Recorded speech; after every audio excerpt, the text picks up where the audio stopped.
Penguin Audio presents Year of Wonders, written and read by Geraldine Brooks. Dedication for Tony. Without you, I never would have gone there. Oh, let it be enough what thou hast done, when spotted deaths ran armed through every street, with poisoned darts which not the good could shun, the speedy could outfly, or valiant meet. The living few, and frequent funerals then, proclaimed thy wrath on this forsaken place, and now those few who are returned again, thy searching judgments to their dwellings trace. From Annus Mirabilis, The Year of Wonders, 1666, by John Dryden. Leaf Fall, 1666. Apple-picking time. I used to love this season. The wood stacked by the door, the tang of its sap still speaking of forest. The hay made, all golden in the low afternoon light. The rumble of the apples tumbling into the cellar bins. Smells and sights and sounds that said this year it would be all right. There'd be food and warmth for the babies by the time the snows came. I used to love to walk in the apple orchard at this time of year, to feel the soft give underfoot when I trod on a fallen fruit. Thick, sweet scents of rotting apple and wet wood. This year, the haystooks are few and the woodpile scant, and neither matters much to me. They brought the apples yesterday, a cartload for the rectory cellar. They were late picking, of course. I saw brown spots on more than a few. I had words with the carter over it, but he told me we were lucky to get as good as we got, and I suppose it's true enough. There are so few people to do the picking, so few people to do anything, and those of us who are left walk around as if we're half asleep. We are all so tired. I took an apple that was crisp and good and sliced it, thin as paper, and carried it into that dim room where he sits, still and silent. His hand is on the Bible, but he never opens it. Not any more. I asked him if he'd like me to read it to him. He turned his head to look at me, and I startled. It was the first time he'd looked at me in days. I'd forgotten what his eyes could do, what they could make us do, when he stared down from the pulpit and held us, one by one, in his gaze. His eyes are the same, but his face has altered so, drawn and haggard, each line etched deep. When he came here, just 3 years since, the whole village made a jest of his youthful looks, and laughed at the idea of being preached at by such a pup. If they saw him now, they would not laugh, even if they could remember how to do so. "You cannot read, Anna?" "To be sure I can, Rector. Mrs. Montpelion taught me." He winced and turned away as I mentioned her, and instantly I regretted it. He does not trouble to bind his hair these days, and from where I stood the long dark fall of it hid his face, so that I could not read his expression. But his voice, when he spoke again, was composed enough. "Did she so? Did she so?" he muttered. "Well then, perhaps one day I'll hear you, and see what kind of a job she made of it. But not today, thank you, Anna. Not today. That will be all. A servant has no right to stay once she's dismissed. But I did stay, plumping the pillow, placing a shawl. He won't let me lay a fire. He won't let me give him even that little bit of comfort. Finally, when I'd run out of things to pretend to do, I left him. In the kitchen, I picked a couple of the spotted apples I'd culled from the buckets, and walked out to the stables to see to his horse. The courtyard hadn't been swept in a senate. It smelled of rotting straw and horse piss. I had to hitch my skirt to keep it off the muck. Before I was halfway across, I could hear the thud of the horse's rump as he turned and strutted in his confinement, gouging clefts into the floor of the stall, because there's no one strong or skilled enough to handle him. The stable boy, whose job it was to keep the courtyard raked, was asleep on the floor of the tack room. He jumped when he saw me, making a great show of searching for the snath that had slipped from his hand when he dozed off. The sight of the scythe blade still upon his workbench vexed me, for I had asked him to mend it long since, and the timothy now was naught but blown seed head, and no longer worth the cutting. I was set to scold him about this, and about the filth outside, but his poor face, so pinched and exhausted, made me swallow the words. Dust motes sparkled in the sudden shaft of sunlight as I opened the stable door. The horse stopped his pawing, holding one hoof aloft and blinking in the unfamiliar glare. Then he reared up on his muscled haunches and punched the air, saying, as plainly as he could, "If you aren't him, get out of here." Although I don't know when a brush was last laid on him, his coat still gleamed like bronze where the light touched it. When Mr. Montpelion had arrived here on this horse, the common talk had been that such a fine stallion was no fit steed for a vicar, and people liked not to hear the rector calling him Anteros, after one of the old Puritans told them it was the name of a pagan idol.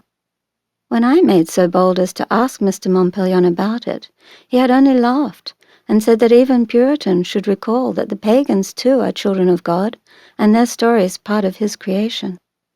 I stood with my back pressed against the stall, talking gently to that great horse.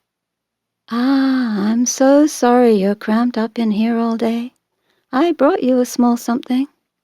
Slowly, I reached into the pocket of my pinafore and held out an apple. He turned his massive head a little, showing me the whites of one liquid eye. I kept prattling softly, as I used to with the children when they were scared or hurt. "You like apples? I know you do. Go on then, and have it." He pawed the ground again, but with less conviction. Slowly, his nostrils flaring as he studied the scent of the apple, and of me, he stretched his broad neck towards me. His mouth was soft as a glove, and warm as it brushed my hand, taking the apple in a single bite. As I reached into my pocket for the second one, he tossed his head, and the apple juice sprayed. He was up now, angrily boxing the air, and I knew I'd lost the moment. I dropped the other apple on the floor of the stall and slid out quickly, resting my back against the closed door, wiping a string of horse spittle from my face. The stable boy slid his eyes at me and went silently on with his mending. Well, I thought, it's easier to bring a small comfort to that poor beast than it is to his master. When I came back into the house, I could hear that the rector was out of his chair, pacing. The rectory floors are old and thin, and I could follow his steps by the creak of the boards. Up and back he walked, up and back, up and back. If only I could get him downstairs to do his pacing in the garden. But once, when I suggested it, he looked as if I'd proposed something as outlandish as a trek up the White Peak. When I went to fetch his plate, the apple slices were all there, untouched, turning brown. Tomorrow, I'll start to work with the cider press. He'll take a drink without noticing sometimes, even when I can't get him to eat anything. And it's no use letting a cellar full of fruit go bad. If there's one thing I can't stand any more, it's the scent of a rotting apple. At day's end, when I leave the rectory for home, I prefer to walk through the orchard on the hill than go by the road and risk meeting people. After all we've been through together, it's just not possible to pass with a polite "good night, dear." And yet I haven't got the strength for more. Sometimes, not often, the orchard can bring back better times to me. These memories of happiness are fleeting things, reflections in a stream, glimpsed all broken for a second, and then swept away in the current of grief that is our life now. I can't say that I ever feel what it felt like then, when I was happy, but sometimes something will touch the place where that feeling was, a touch as slight and swift as the brush of a moth's wing in the dark. In the orchard of a summer night, if I close my eyes, I can hear the small voices of children, whispers and laughter, running feet and rustling leaves. And come this time of year, it's Sam that I think of. Strong Sam Frith, grabbing me around the waist and lifting me into the low, curved branch of a gnarly old tree. I was just 15. "Marry me," he said. And why wouldn't I? My father's croft had ever been a joyless place. My father loved a pot better than he loved his children, though he kept on getting them, year passing year. To my stepmother, Afra, I was always a pair of hands before I was a person, someone to toil after her babies. Yet it was she who spoke up for me, and it was her words that swayed my father to give his assent. In his eyes, I was but a child still, too young to be handfasted. "Open your eyes, husband, and look at her," said Afra. "You're the only man in the village who doesn't. Better she be wedded early to Frith than bedded untimely by some youth with a prick more upright than his morals." Sam Frith was a miner, with his own good lead seam to work. He had a fine small cottage, and no children from that first wife who'd died. Not that it took him long to give me children. 2 sons in 3 years. 3 good years. I should say, for there are many now too young to remember it, that it was not a time when we were raised up thinking to be happy. The Puritans, who are few amongst us now, and sorely pressed, had the running of this village then. It was their sermons we grew up listening to in a church bare of adornment, their notions of what was heathenish that hushed the Sabbath and quieted the church bells, that took the ale from the tavern and the lace from the dresses, the ribbons from the maypole and the laughter out of the public lanes. So the happiness I got from my sons, and from the life that Sam provided, burst on me as sudden as the first spring thaw. When it all turned to hardship and bleakness again, I was not surprised. I went calmly to the door that terrible night with the torches smoking and the voices yelling, and the men with their faces all black so that they looked headless in the dark. The orchard can bring back that night, too, if I let my mind linger there. I stood in the doorway with the baby in my arms, watching the torches bobbing and weaving crazy lines of light through the trees. "Walk slow," I whispered. "Walk slow, because it won't be true until I hear the words." And they did walk slow, trudging up that little hill as if it were a mountain. But slow as they came, in the end they arrived, jostling and shuffling. They pushed the biggest one, Sam's friend, out in front. There was a mush of rotten apple on his boot. Funny thing to notice, but I suppose I was looking down so that I wouldn't have to look into his face. They were 4 days digging out Sam's body. They took it straight to the sexton's instead of bringing it home to me. They tried to keep me from it, but I wouldn't be kept. I would do that last thing for him. She knew. "Tell them to let her go to him," Eleanor Montpelion said to the rector in that gentle voice of hers. Once she spoke, it was over. She so rarely asked anything of him. And once Michael Montpelion nodded, they parted, those big men, moving aside and letting me through. To be sure, there wasn't much there that was him, but what there was, I tended. That was 2 years ago. Since then, I've tended so many bodies, people I loved and people I barely knew. But Sam's was the first. I bathed him with the soap he liked, because he said it smelled of the children.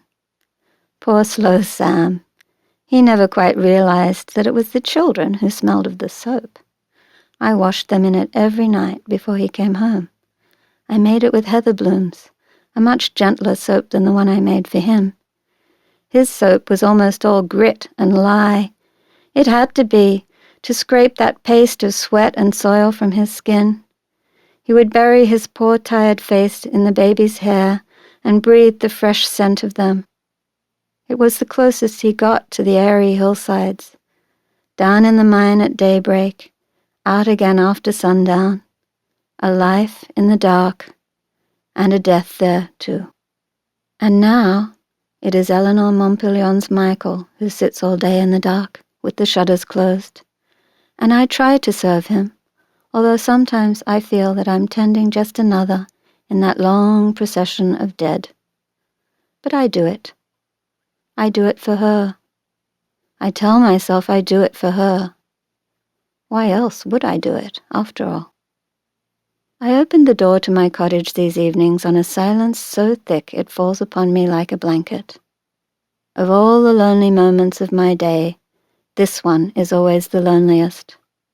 I confess I have sometimes been reduced to muttering my thoughts aloud like a madwoman when the need for a human voice becomes too strong.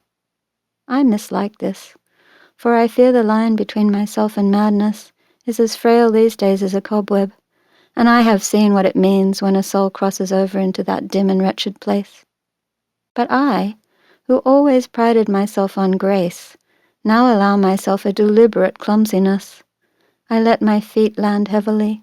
I clatter the hearth tools, and when I draw water, I let the bucket chain grind on the stone, just to hear ragged noise instead of the smothering silence. When I have a tallow stub, I read until it gutters. Mrs. Montpelion always allowed me to take the stubs from the rectory, and although there are very few nowadays, I do not know how I would manage without. For the hour in which I am able to lose myself in someone else's thoughts is the greatest relief I can find from the burden of my own memories. The volumes, too, I bring from the rectory, as Mrs. Montpelion bade me borrow any book I choose. When the light is gone, the nights are long, for I sleep badly, my arms reaching in slumber for my baby's small warm bodies, jolting suddenly wakeful when I do not find them. Mornings are generally much kinder to me than evenings, full as they are of birds' songs and fowls clucking, and the ordinary promise that comes with any sunrise. I keep a cow now, a boon that I was not in purse to have in the days when Jamie could have benefited from the milk. I found her last winter, wandering gaunt in the middle of the road, her hide draped loose upon her bony nethers. Her big eyes looked at me with such a vacant, hopeless stare that I felt I was gazing into a mirror. My neighbour's cottage was empty, the ivy already creeping across the windows, and the grey lichens crusting the sills. So I drove her inside, and fitted it up as her booth, fattening her through the cold months with their oats, abundant food of which the dead had no need. She had her calf alone there, without complaint. By the time I found him, I guess he had been born 2 hours, his back and sides dried out but still wet behind the ears. I helped him get his first drink, putting my fingers in his mouth and squirting her teat between them, onto his slippery tongue. In return, the next night I stole a bit of her rich yellow birth milk to make a beestings pie, baked with egg and sugar, and took it to Mr. Montpelion, rejoicing when he ate it, as if he were my child, thinking how Eleanor would be glad of it. The little bull calf is sleek now, and his mother's brown eyes regard me with a kindly patience. I love to lean my head against her warm flank and breathe the scent of her hide as the steaming milk foams into my bucket. I carry it to the rectory to make a posset, or churn sweet butter, or skim the cream to serve with a dish of blackberries, whatever I think will best tempt Mr. Montpelion. When I have enough in the pail for our small needs, I turn her out to graze. She has fattened so since last winter that every day now I fear she will lodge halfway through the doorway. Bucket in hand, I left the cottage by the front door, for in the mornings I feel more able to meet whomever might be abroad. We live all aslant here, on this steep flank of the great white peak. We are always tilting forward to toil uphill, or bracing backwards on our heels to slow a swift descent. Sometimes I wonder what it would be like to live in a place where the land did not angle so, and people could walk upright with their eyes on a straight horizon. Even the main street of our town has a camber to it, so that the people on the uphill side stand higher than those on the downhill. Our village is a thin thread of dwellings unspooling east and west of the church. The main road frays here and there into a few narrower paths that lead to the mill, to Bradford Hall, the larger farms and the lonelier crofts. We have always built here with what we have to hand, so our walls are hewn of the common grey stone, and the roofs thatched with heather. Behind the cottages on either side of the road lie tilled fields and grazing commons, but these end abruptly in a sudden rise or fall of ground. The looming edge to the north of us, its sheer stone face sharply marking the end of settled land and the beginning of the moors, and to the south, the swift, deep dip of the dale. It is a strange prospect, our main street these days. I used to rue its dustiness in summer and muddiness in winter, the rain all risen in the wheel ruts making glassy hazards for the unwary stepper. But now there is neither ice nor mud nor dust, for the road is grassed over, with just a cow track down the centre, where the slight use of a few passing feet has worn the weeds down. For hundreds of years the people of this village pushed nature back from its precincts. It has taken less than a year to begin reclaiming its place. In the very middle of the street, a walnut shell lies broken, and from it, already, sprouts a sapling that wants to grow up to block our way entire. I have watched it from its first seed leaves, wondering when someone would pull it out. No one has yet done so, and now it stands already a yard high. Footprints testify that we are all walking around it. I wonder if it is indifference, or whether, like me, others are so brimful of endings that they cannot bear to wrench even a weedy sapling from its tenuous grip on life. I made my way to the rectory gate without encountering any soul. So my guard was down, and I was unready to face the person who, in all the world, I least wished to see. I had entered the gate and had my back turned to the house, refastening the latch, when I heard the rustle of silk behind me. I turned suddenly, slopping milk from my bucket as I did so. Elizabeth Bradford scowled as a droplet landed on the aubergine hem of her gown. "Clumsy!" she hissed. And so I re-encountered her, much as I had last seen her more than 1 year earlier, sour-faced and spoiled. But the habits of a lifetime are hard shed, and I had dropped into a curtsy without willing it, my body acting on reflex, despite the firm resolve of my mind to show this woman no such deference. Typically, she did not even bother with a greeting. "Where is Montpellion?" she demanded. "I have been rapping upon that door for a good quarter hour. Surely he cannot be so early abroad?" I made my voice unctuously polite. "Miss Bradford," I said, ignoring her question. "It is a great surprise, and an honour unlooked for, to see you here in our village. You left us in such haste and so long since, that we had despaired of evermore being graced by your presence." Elizabeth Bradford's pride was so overweening, and her understanding so limited, that she heard only the words and missed the tone. "Indeed," she nodded. "My parents were well aware that our departure would leave an unfillable gap here. They have always felt their obligations most keenly. It was, as you know, that sense of obligation which caused them to remove us all from Bradford Hall, to preserve the health of our family so that we could continue to fulfill our responsibilities. Surely Montpellion read my father's letter to the parish?"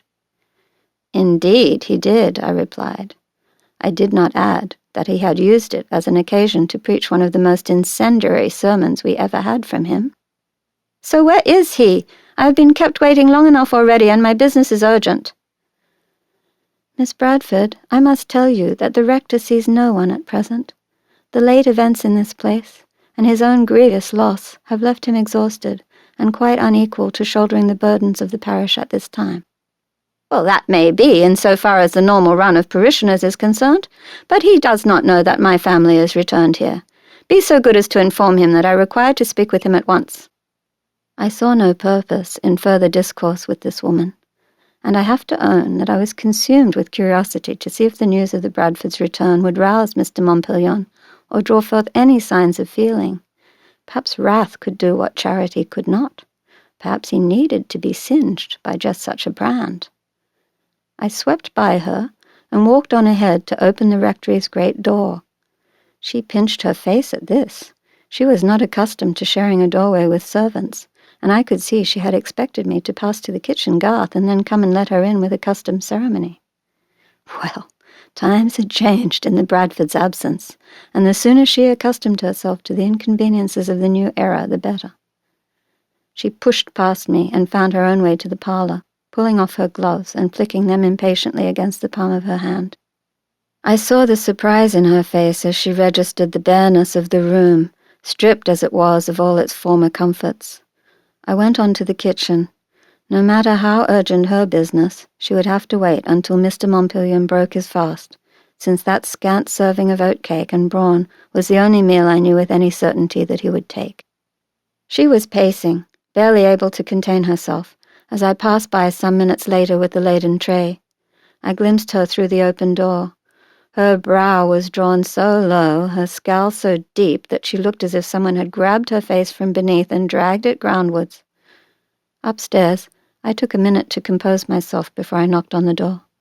I did not want to say or look more than I should when I announced to the rector his caller. "Come," he said. He was standing by the window when I entered, and the shutters for once were opened. His back was to me as he spoke. "Eleanor would be sorry indeed to see what has become of her garden," he said. I did not know at first how to answer that. To speak the evident truth, yes, indeed, she would, seemed likely only to feed his gloom. To deny his proposition would be a falsehood. "I expect she would understand why it is so," I said, bending to set out the dishes from his tray. "And even if we had hands enough to do the ordinary tasks, to pull the weeds and prune the dead wood, still it would not be her garden. We would still lack her eye.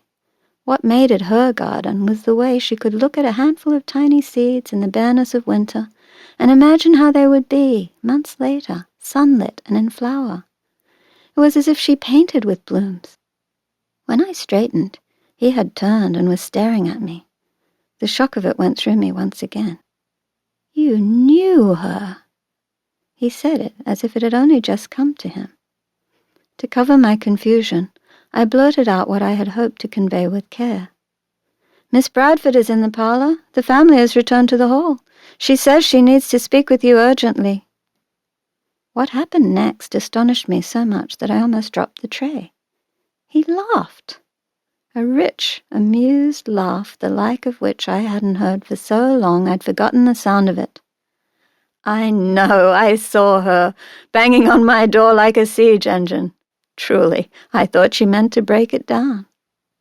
What answer should I give her, Rector? "Tell her to go to hell." When he saw my face, he laughed again. My eyes must have been wide as chargers. Wiping a tear of mirth from his own, he struggled for composure. "No, I see. You can barely be expected to carry such a message. Put it into whatever words you like, but convey to Miss Bradford that I will not see her, and get her out of this house." It was as if there were two of me walking down those stairs. One of them was the timid girl who had worked for the Bradfords in a state of dread, fearing their hard looks and harsh words. The other was Anna Frith, a woman who had faced more terrors than many warriors. Elizabeth Bradford was a coward. She was the daughter of cowards. As I entered the parlour and faced her thunderous countenance, I knew I had nothing more to fear from her. "I am sorry, Miss Bradford, but the rector is unable to see you at present." I kept my voice as level as I could, but as her jaw worked in that angry face, I found myself thinking of my cow worrying at her cud, and felt the contagion of Mr. Montpelion's strange fit of mirth. It was all I could do then to keep my countenance and continue. "He is, as I said, not currently performing any pastoral duties, nor does he go into society or receive any person." "How dare you smirk at me, you insolent slattern!" she cried. "He will not refuse me. He dare not. Out of my way." She moved for the door, but I was quicker, blocking her path like a collie facing down an unruly tup. We stared at each other for a long moment. "Oh, very well," she said, picking up her gloves from the mantel as if purposing to leave. I stood aside then, meaning to show her to the front door. But instead she pushed past me and was upon the steps to Mr. Montpellion's room when the rector himself appeared on the landing. "Miss Bradford," he said, "do me the kindness of remaining where you are." His voice was low, but its Joseph tone stopped her in her tracks. He had shed the hunched posture of the past months and stood tall and straight. He had lost flesh, but now, as he stood there, animated at last, I could see that gauntness had not ravaged him, but rather given his face a kind of distinction. There had been a time when, if you looked at him when he was not speaking, you might have called his a plain face, save for the deep-set grey eyes that were striking, always, for their expressiveness. Now the hollowness of his cheeks called attention to those eyes, so that you could not take your gaze from them. "I would be obliged if you would refrain from insulting members of my household whilst they are carrying out my instructions," he said. "Please be good enough to allow Mrs. Frith to show you to the door." "You can't do this," Miss Bradford replied, but this time in the tone of a very young child who has been thwarted in pursuit of a plaything. The rector was standing half a flight of stairs above her, so that she had to gaze up at him like a supplicant. "My mother has need of you." "My dear Miss Bradford," he interrupted coldly, "there were many people here with needs this past year, needs that you and your family were in a position to have satisfied, and yet you were not here. Kindly ask your mother to do me the honor of advancing the same tolerance for my absence now that your family arrogated for so long in regard to your own." She was flushed now, her face a blotchy patchwork. Suddenly, surprisingly, she began to cry. "My father is not any longer. My father does not. It is my mother. She is very ill. She fears. She believes she will die of it. The Oxford surgeon swore it was a tumour, but there is no question now. Please, Reverend Montpellion, her mind is much disordered. She will take no rest and speaks of nothing but seeing you. That is why we are come back here, that you may console her and help her face her death." He was silent for a long moment, and I felt sure that his next words would be a request to me to look out his coat and hat so that he could go to the hall. His face, when he spoke, was sad, as I had so often seen it, but his voice was strange and rough. "If your mother seeks me out to give her absolution like a papist, then she has made a long and uncomfortable journey to no end. Let her speak direct to God to ask forgiveness for her conduct. But I fear she may find him a poor listener, as many of us here have done." And with that he turned his back and climbed the stairs to his room, closing the door behind him. Elizabeth Bradford threw out a hand to steady herself and gripped the banister until the bone of her knuckles showed through the skin. She was trembling, her shoulders heaving with sobs that she struggled to suppress. Instinctively, I went to her. Despite my years of aversion for her, and hers of contempt for me, she folded up into my arms like a child.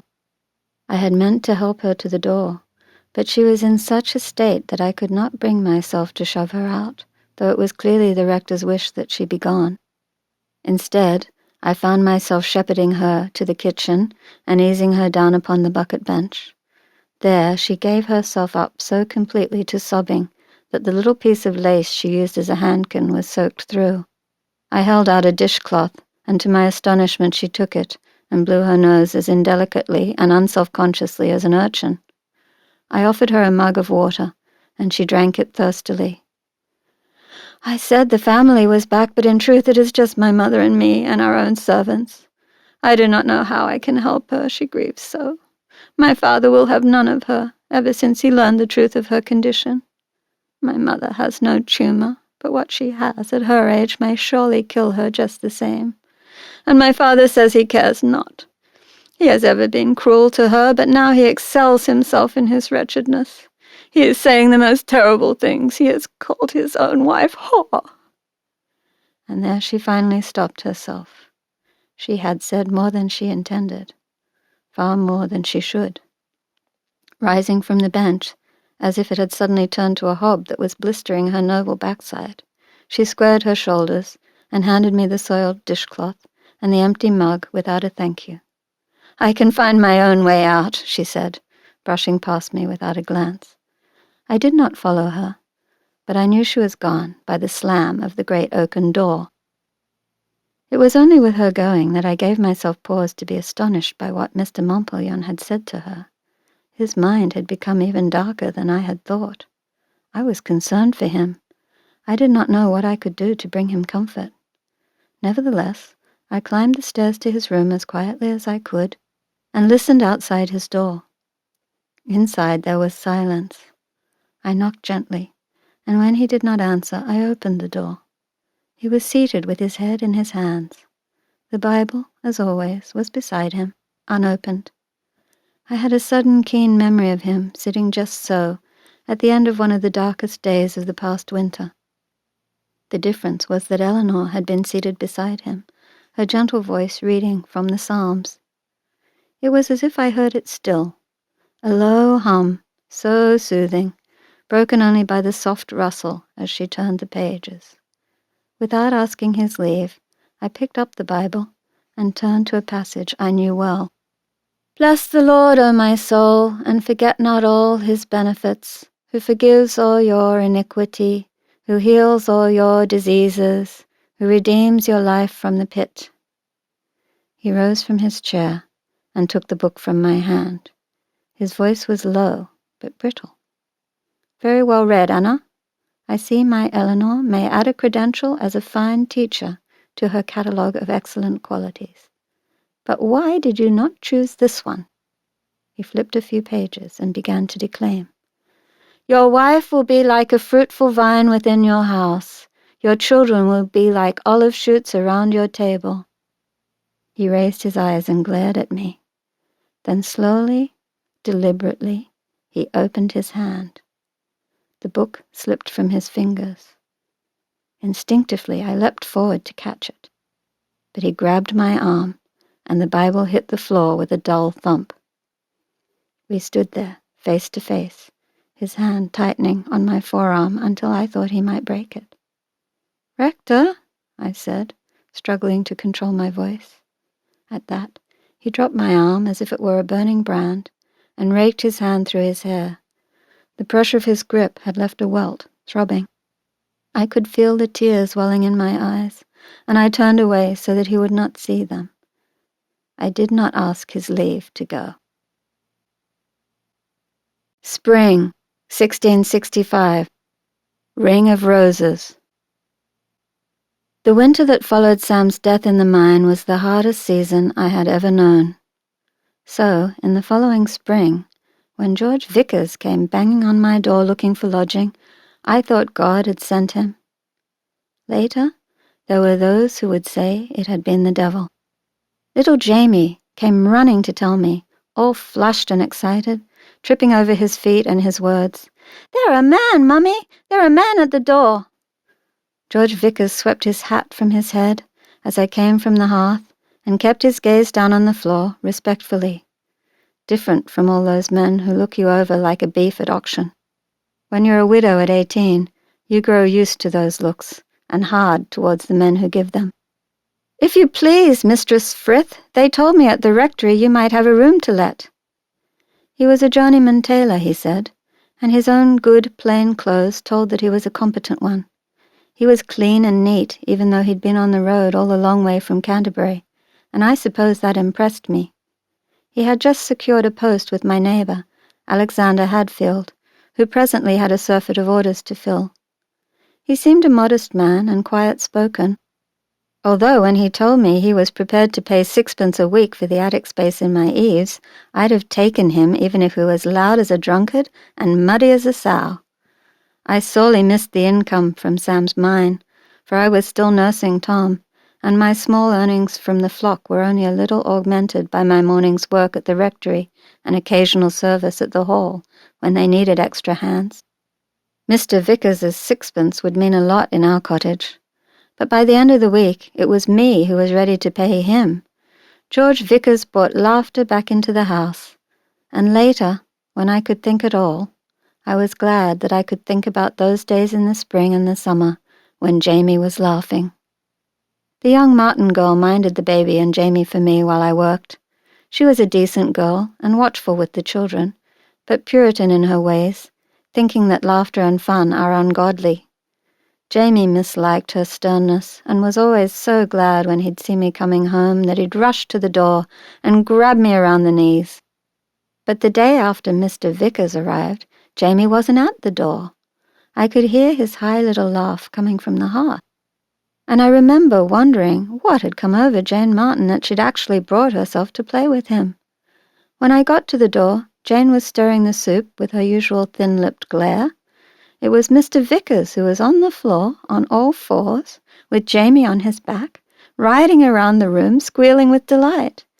"Jamie, get off poor Mr. Vickers," I exclaimed. But Mr. Vickers just laughed, threw back his blonde head and neighed. "I'm his horse, Mrs. Frith, if you've no objection. He's a very fine rider, and he rarely beats me with the whip." The day after that, I came home and found Jamie decked out like a harlequin in all the fabric scraps from Mr. Vickers's waistcoat. And the day after, the two of them were at work slinging oat sacks from the chairs to make a hiding house. I tried to let George Vickers know how much I valued his kindness, but he brushed my thanks away. "Ah, he's a fine little boy. His father must have been more than proud of him." So I tried to repay him by making a better table than we might otherwise have had, and his praise for my cooking was generous.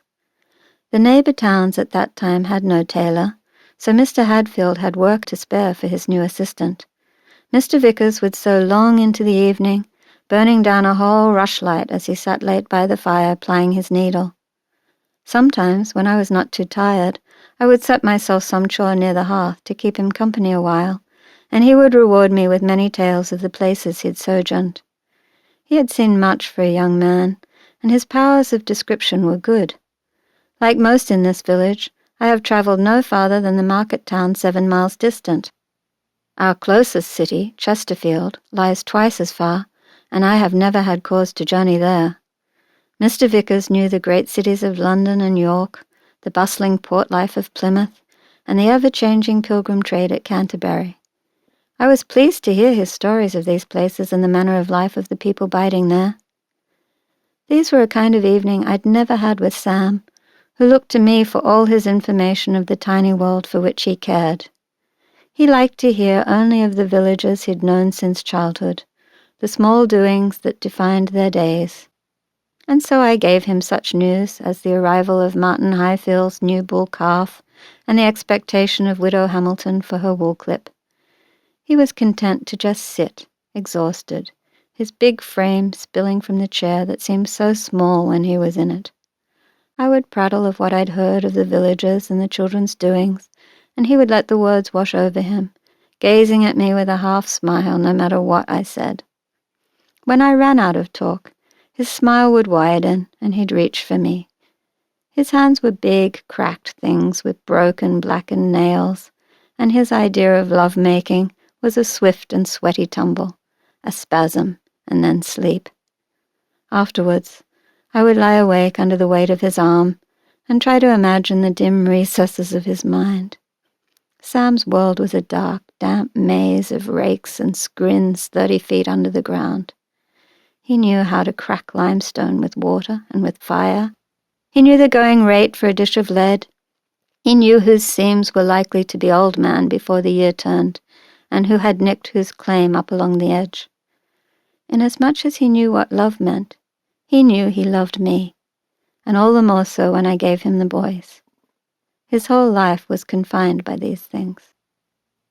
Mr. Vickers seemed never to have been confined at all. When he entered our cottage, he brought the wide world with him.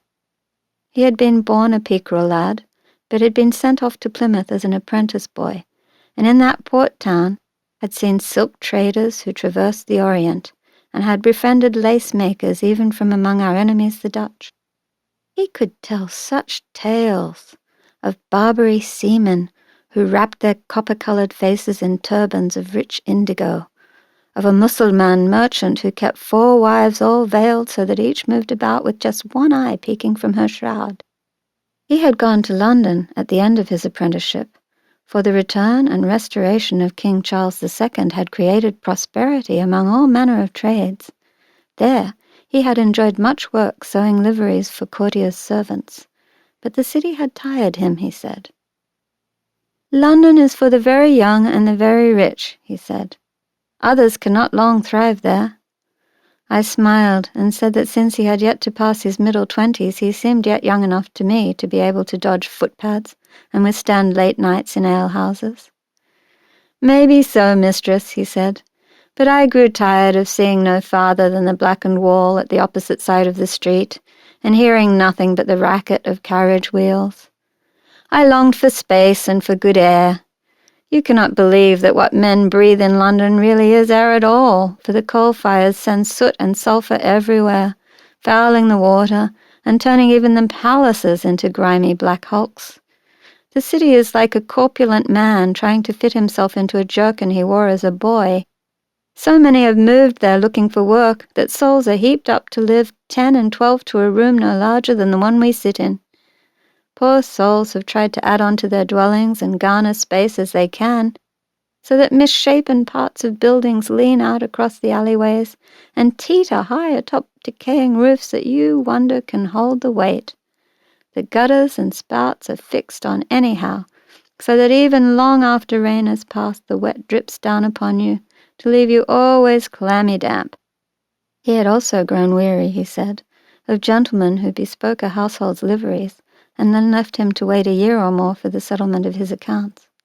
"And I can tell you that by then I felt myself lucky to be paid at all," he said, for he had had colleagues driven destitute by lordly defaulters. When he had ascertained that I was not by any means of a Puritan bent, he shared with me some tales of the bawdiness and carousing he had witnessed in the city after the king sailed home from exile.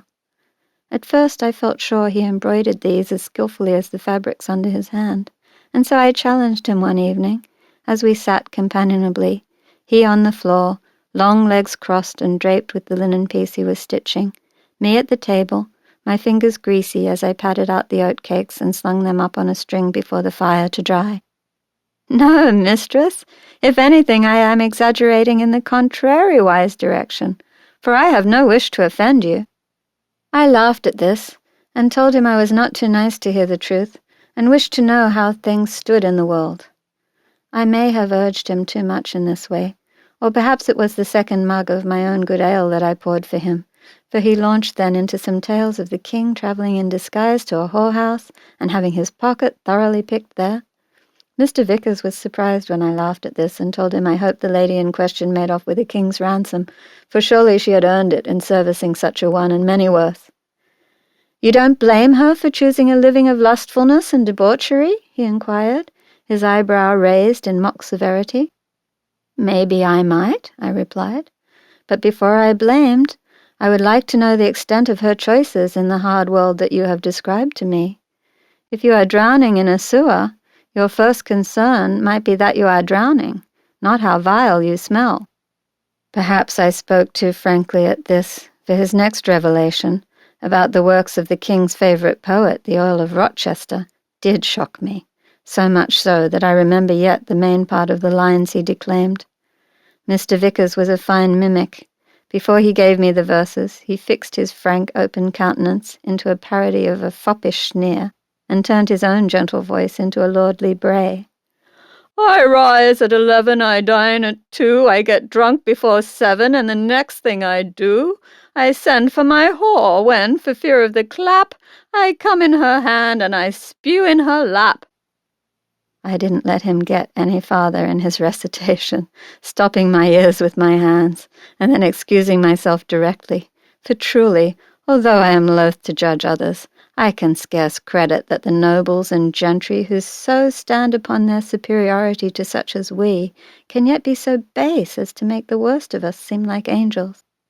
Later, lying in my room with my baby's cold on the pallet beside me, I was sorry I had acted so. I longed to learn about the places and the people that I could never hope to see, and now I feared I would appear such a prude to Mr. Vickers that he would no longer speak freely with me. And surely the poor man looked mortified the next day, afraid that he had irrevocably offended me. I told him then that I had had it directly from our rector that knowledge is not itself evil. It is only the use to which one puts it that might imperil the soul. I said I was grateful for the insight into the state of our country's highest councils, and would be more grateful still to hear other such poems, for are not all His Majesty's loyal subjects bound to strive to emulate their king? And so we made a jest of it, and as spring softened into summer, so we became more easy with each other. Mr. Hadfield had ordered a box of cloth from London, and there was great excitement when the parcel arrived, as there always is at the coming of goods from the city, with many in the village interested to see what manner of colour and figure might now be worn in town. Because the parcel arrived damp, having travelled the last of its journey in an open cart unprotected from rain, Mr. Hadfield asked Mr. Vickers to see to its drying, and so he contrived lines in the dooryards of our cottages, and slung the fabrics out to air, thus giving everyone ample chance to look and comment. Jamie made a game of it, of course, running up and down between the flapping fabrics, pretending he was a knight at a joust. Mr. Vickers was so well fixed with orders that I was surprised indeed when, just a few days after the London fabrics arrived, I returned from my work to find a dress of fine-spun wool lying folded on the pallet in my room.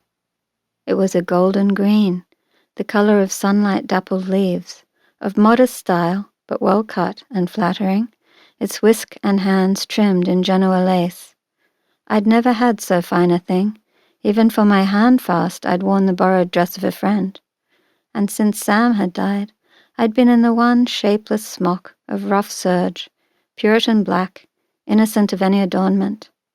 I expected to go on so, for neither my means nor my inclination had led me to look to bedecking myself.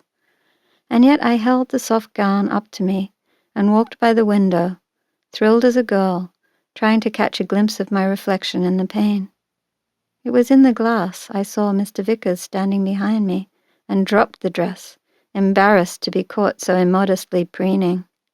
But he was smiling his big open smile, and looked down deferentially when he grasped my mortified state. "Forgive me, but I thought of you directly I sighted that cloth, for the green is exactly the colour of your eyes."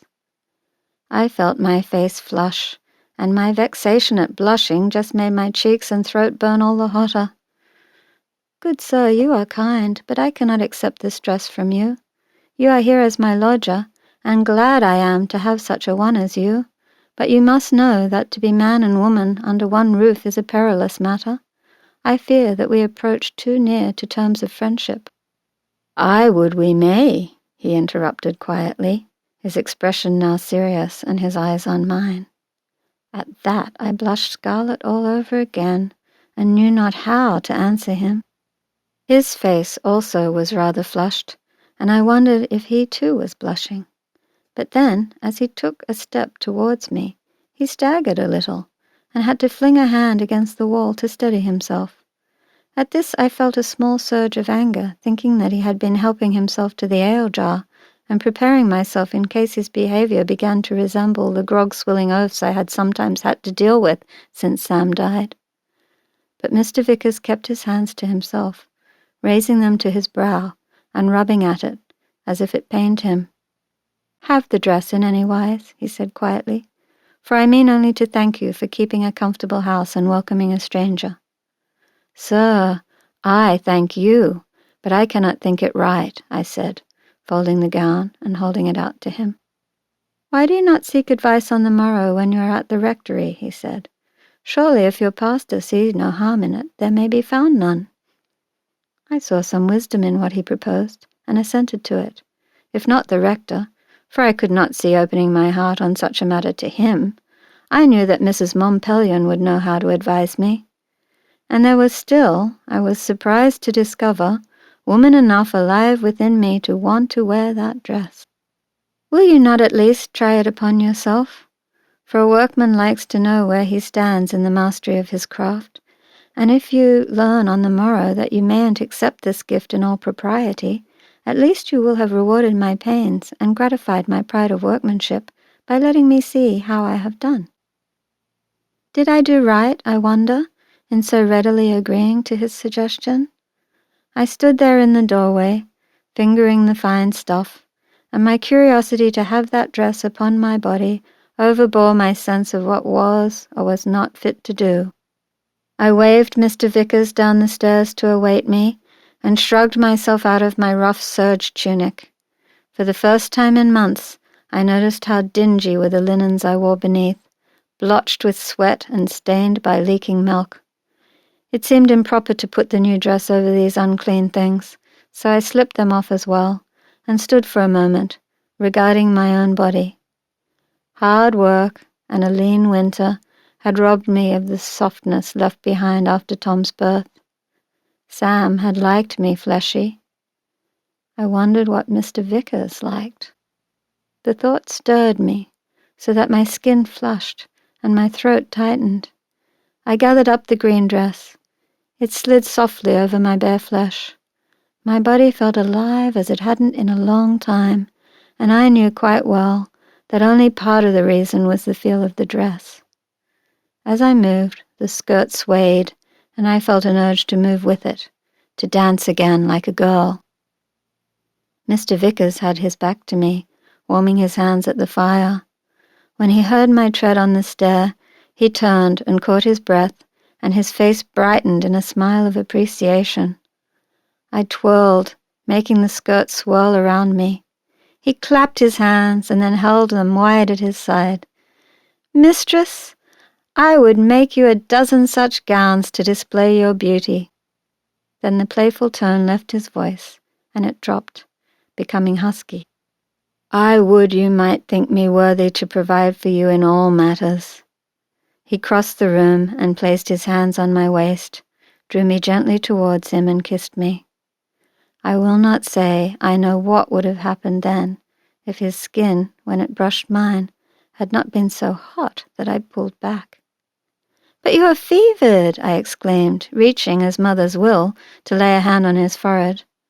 Thus was a moment lost, for better or worse. "It is true," he said, releasing me and once again rubbing at his temples. "All this day I have felt a grudging of ague, and now it rises and my head pounds, and I do feel a most dreadful ache probing at my bones." "Get you to your bed," I said gently. "I will give you a cooling draught to take up with you, and we will speak again of these things on the morrow, when you are restored."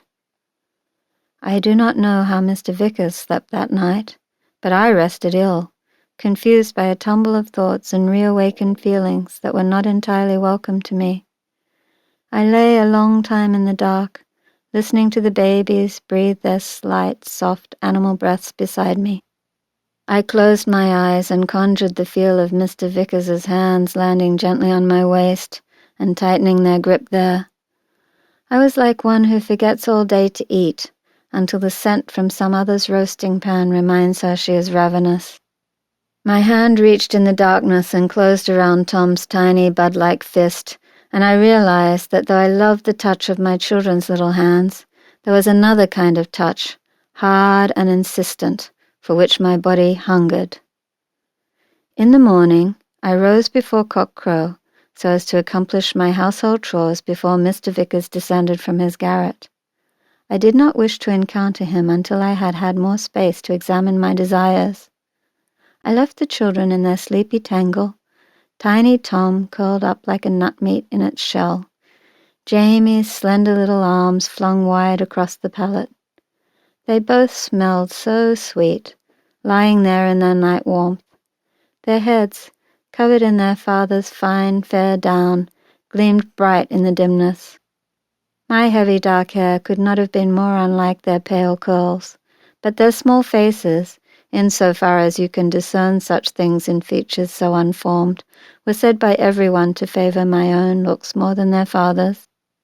I put my face to their necks and breathed the yeasty scent of them. God warns us not to love any earthly thing above himself, and yet he sets in a mother's heart such a fierce passion for her babes that I do not comprehend how he can test us so. Downstairs, I fanned the embers and relaid the fire, and then went out to the well to draw the day's water, setting a big kettle to heat and drawing a basinful to wash myself as soon as the ground chill had gone from it. Drawing more, I scrubbed the gritstone flags, and while they dried I drew my shawl around me and took my broth and bread out into the brightening garth, watching the sky's edge turn rosy and the mists rise from the 2 streams that bracket our hamlet. Our village has a fair prospect, and that morn the air was rich with summer's loamy fragrance. It was a morning fit for the contemplation of new beginnings, and as I watched a windchat trailing a worm to feed his young, I wondered if I too should look for a helper in the rearing of my boys. Sam had left me the cottage and the sheepfold behind, but they had nicked his stow the day they brought his body out of the mine. I told them that day that they need not wait to nick it again. For 3 weeks, 6 weeks, or 9, I could neither shore the fallen walls, nor was I in purse to have another do it. Jonas Howe has the seam now, and being a good man and a friend of Sam's, he feels he has choused me, although why he should I know not, as it can hardly be a swindle, when the law here, time out of mind, has made it plain that those who cannot pull a dish of lead from a mine within 3 nicks may not keep it. He said he would make miners of my boys alongside his own when they were of age.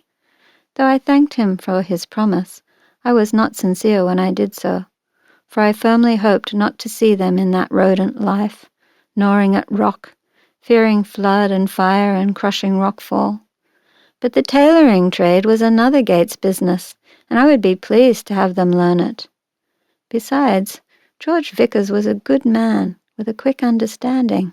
I enjoyed his company. Certainly, I had not shrunk from his touch. I had married Sam for far less cause. But then, again, I was not 15 any more, and choices no longer had that same clear, bright edge to them. When I'd broken my fast, I searched the bushes for a brace of eggs for Mr. Vickers and another for Jamie. My fowl are unruly and never will lay in their roost. Then I returned inside to knead the dough for the morrow's bread and covered it to rise in a bowl near to the fire. I decided to leave the remaining chores for the afternoon and returned upstairs to set Tom to my breast so that Jane Martin would find him with a full belly when she arrived shortly to watch over him. As I hoped, he barely stirred as I lifted him, greeting me only with a single long stare before closing his eyes and commencing his contented suckling.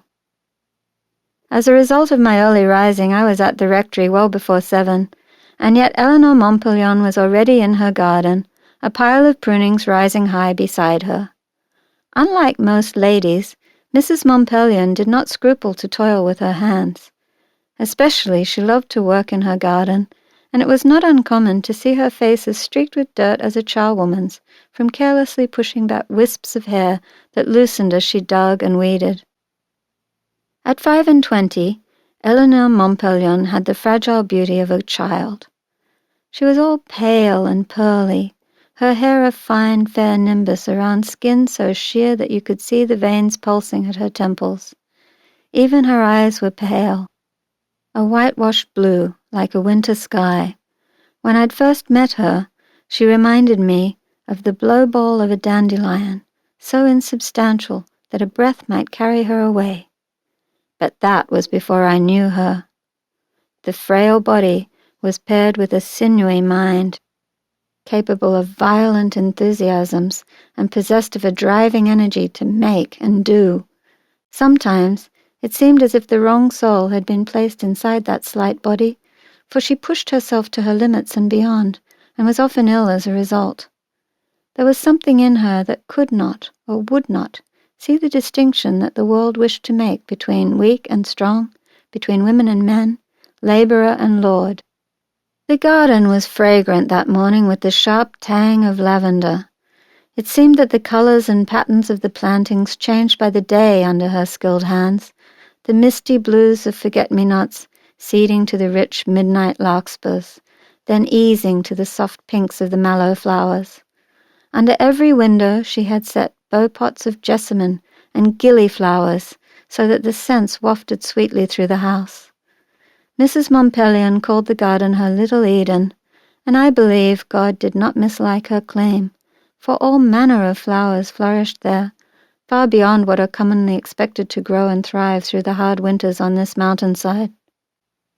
That morning, I found her on her knees, deadheading the daisies. "Good morning, Anna," she said as she saw me. "Did you know that the tea made of this unassuming little flower serves to cool a fever? As a mother, you'd do well to add some herb lore to your store of knowledge, for you never can be sure when your children's well-being might depend upon it." Mrs. Montpelier never let a minute pass without trying to better me, and for the most part I was a willing pupil.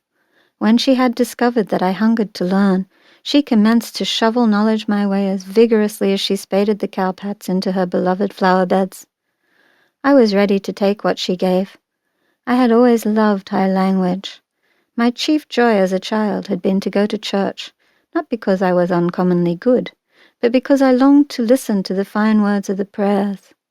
Lamb of God, man of sorrows, word made flesh. I would lose myself in the cadence of the phrases. Even as our pastor then, the old Puritan Stanley, denounced the litanies of the saints and the idolatrous prayers of the papists for Mary, I clung to the words he decried. Lily of the valley, mystic rose, star of the sea, behold the handmaid of the Lord, let it be done unto me according to thy word.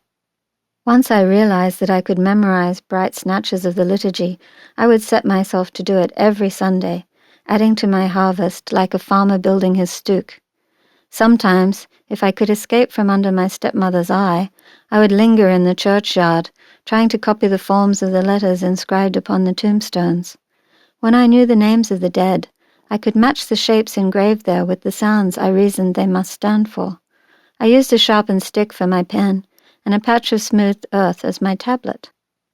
Once, my father, carting a load of firewood to the rectory, came upon me so. I started when I saw him, so that the stick snapped in my hand and drove a splinter into my palm. Josiah Bont was a man of few words, and those mostly curses. I did not expect him to understand my strong longing towards what to him must surely seem a useless skill. I have said that he loved a pot. I should add that the pot did not love him, and made of him a sour and menacing creature. I cringed from him that day, waiting for his fist to fall. He was a big man, ever quick with a blow, and often for less cause. And yet he did not strike me for shirking my chores, but only looked down at the letters I had attempted, rubbed a grimy fist across his stubbled chin, and walked on.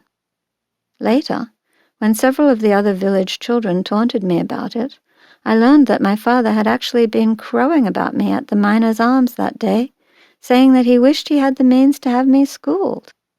It was an easy boast, one he would never have to make good upon, for there were no schools even for boys in villages such as ours. But the news of this warmed me, and made the children's teasing a small matter, for I had never had a word of praise from my father's lips, and to learn that he thought me clever made me begin to think that perhaps I might be so. After this, I became more open, and would go about my work muttering snatches of psalms or sentences from the Sunday sermon, meaning purely to pleasure my ear, but earning an undeserved name for religious devotion. It was just such a reputation that led to my recommendation for employment at the rectory, and thus opened the door to the real learning that I craved. Within a year of her coming, Eleanor Montpelier had taught me my letters so well that though my hand remained unlovely, and sometimes barely legible, I could read, with only some small difficulties, from almost any volume in her library. She would come by my cottage most afternoons while Tom slept, and set me a lesson to work upon while she went on the remainder of her pastoral visits. She would call in again on her way home to see how I had managed and help me over any hurdles. Sometimes I would stop in the midst of our lessons and laugh for the sheer joy of it, and she would laugh with me, for as I loved to learn, so she loved to teach. Sometimes I would feel some guilt in my pleasure, for I believed I gained all this attention because of her failure to conceive a child. When she and Michael Montpelier arrived here, so young and newly wedded, the entire village watched and waited. Months passed, and then seasons, but Mrs. Montpelier's waist stayed slim as a girl's, and we all, the whole parish, benefited from her barrenness, as she mothered the children who weren't mothered enough in their own crowded crofts, took an interest in promising youths who lacked preferment, counselled the troubled, and visited the sick, and made herself indispensable in any number of ways to all kinds and classes of people. But of her herb knowledge I wanted none, for it is one thing for a pastor's wife to have such learning, and another thing again for a widow woman of my sort. I know how easy it is for widow to be turned witch in the public mind, and the first cause generally is that she meddles somehow in medicinals. We had a witch scare in the village when I was but a girl, and the one who had stood accused, Mem Gowdy, was the cunning woman, to whom all looked for remedies and poultices and help with confinements. It had been a cruel year, of scant harvest, and many women miscarried. When one strange pair of twins was stillborn, fused together at the breastbone, many had begun muttering of devilment, and their eyes turned to Widow Gowdy, clamouring upon her as a witch. Our old parson, the Puritan Stanley, took it upon himself to test the accusations, and took Mem Gowdy with him alone into a field, and spent many hours there, dealing with her solemnly. I do not know by what tests he tried her, but after, he declared that he conceived her entirely innocent as to that evil, and upbraided the men and women who had accused her. But he had also harsh words for Mem, saying she defied God's will in telling folk that they could prevent illness with her teas and sachets and simples. Parson Stanley believed that sickness was sent by God to test and chastise those souls he would save. If we sought to evade such, we would miss the lessons God willed us to learn, at the cost of worse torments after our death. Though none now dared whisper witch against old Mem, there were some who still looked aslant at her young niece Annis, who lived with her, and assisted at confinements, and in the growing and drying and mixing of her brews. My stepmother was one of these. Aphra harboured a wealth of superstitions in her simple mind, and was ever ready to believe in sky signs or charms or philters. She approached Annis with a mixture of fear and awe, and perhaps some envy. I had been at my father's croft when Annis had come with a salve for the sticky eye, which all the young ones were catching at the time. I had been surprised to see Aphra stealthily hiding a scissors, spread full open like a cross, under a bit of blanket upon the chair upon which she invited Annis to sit. I chided her for it after Annis was gone, but she waved off my disapproval, showing me then the hagstone she'd draped over the children's pallet and the phial of salt she'd tucked into the doorpost. "Say what you will, Anna, that girl walks with too much pride in her step for a poor orphan," my stepmother opined. "She carries herself like one who knows summat more than we do." Well, I said, and so she did. Was she not well skilled in physic? And weren't we all the better off on account of it? Had Annis not just brought us a salve for the sticky eye, which would soothe the children's pains far quicker than Aphra or I had means to do it? Aphra simply made a face. "You've seen the way the men, old and young, sniff around her as if she were a bitch in heat. You can call it physic all you like, but I think she's brewing up more than cordials in that croft of her'n." I pointed out that when a young woman was as fine-figured and fair of face as Annis, men hardly had to be bewitched into interest in her, especially if that young woman had no father or brothers to remind them where to keep their eyes. Aphra scowled as I said this, and I felt I probed near the place where her ill will to Annis resided. Aphra, neither handsome nor quick-witted, had settled for marriage with my dissolute father when she had passed 26 years with no better man making her an offer. The two of them did well enough together, since neither expected much. Aphra enjoyed a pot almost as much as my father, and the two of them spent half their lives in drunken rotting. But I think that in her heart Aphra had never ceased to pine for the kind of power a woman like Annis might wield. How else to account for her ill thoughts towards one who only did good by her and her children? It was true enough that Annis was refractory, and cared not for the conventions of this small and watchful town. Yet there were others less upright who did not draw such opprobrium as she. Afra's superstitious mutterings found many willing ears among the villagers, and sometimes I worried for Annis on account of it. I let Mrs. Montpelion prate on about the efficacy of rue and chamomile, and busied myself rooting out the thistleweeds, as it is a labour that requires a deal of hard pulling, and can tend to make Mrs. Montpelion very faint if she stoops over it too long. Presently I went to the kitchen to begin the day's real labour, and in the scrubbing of deal and sanding of pewter consumed the morning hours.